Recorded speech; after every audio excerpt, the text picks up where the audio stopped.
After the deadly attack in Australia this week, many security officials are wondering where they went wrong. The hostage situation at the Lindt Cafe in central Sydney left 3 people dead and others injured.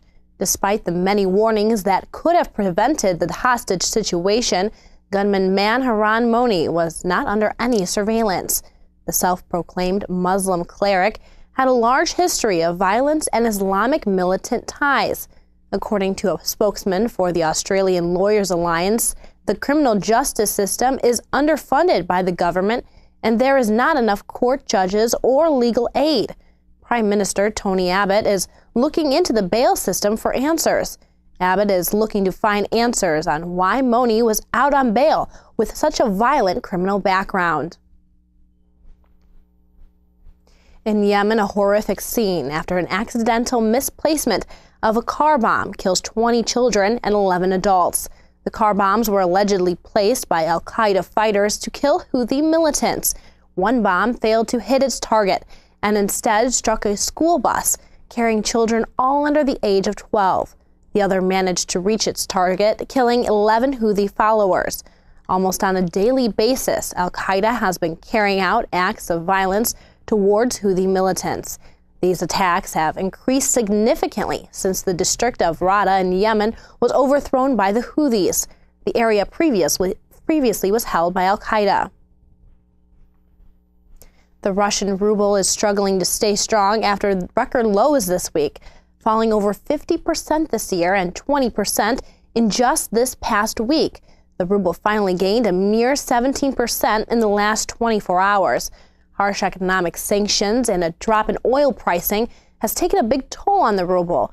President Vladimir Putin has yet to come to an agreement with the European Union regarding the Ukraine crisis. If talks between the EU and Putin were in order, possible sanctions could be lifted. A sanction reduction could raise the Russian economy significantly. Trouble for Russia's economy continues as the technology giant Apple pulls product sales. Due to the ruble's dropping value just last month, Apple increased its Russian prices almost 20%. This increase was expected as Apple products were cheaper in Russia than the rest of Europe.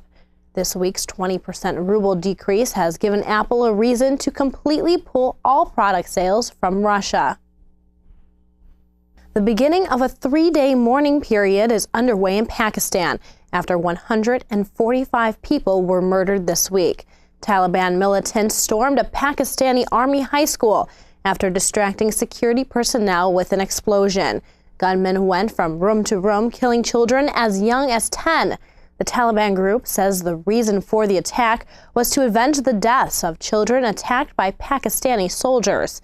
The school admits children of military personnel and therefore was a prime target. The militant group said that the students were following the path of their fathers and brothers to take part in the fight against the tribesmen. The group continues attacks this week as a bank in neighboring Afghanistan was hit by militants, leaving 5 dead. An aftermath of tragedy now sits in the middle of Peshawar, Pakistan. Prime Minister Nawaz Sharif has not only declared 3 days of mourning, but has also reinstated the death penalty for acts of terrorism. In 2008, a moratorium was implemented in Pakistan, but judges continued to issue death penalties for certain criminals and terrorism cases. The country has been criticized in the past for its lax judicial system. Pakistan currently has over 8,000 prisoners sitting on death row. A debate is brewing after the European Union removed the group Hamas from the terrorist organization's list. Supporters of the group refer to Hamas as a resistance movement. A top court says that they have decided to remove the group after reviewing technical implications. Israel Prime Minister Benjamin Netanyahu says he expects Hamas to be put back on the list. Netanyahu says that Hamas is a murderous terrorist organization. Hamas has continuously fought against Israel since its founding in 1987.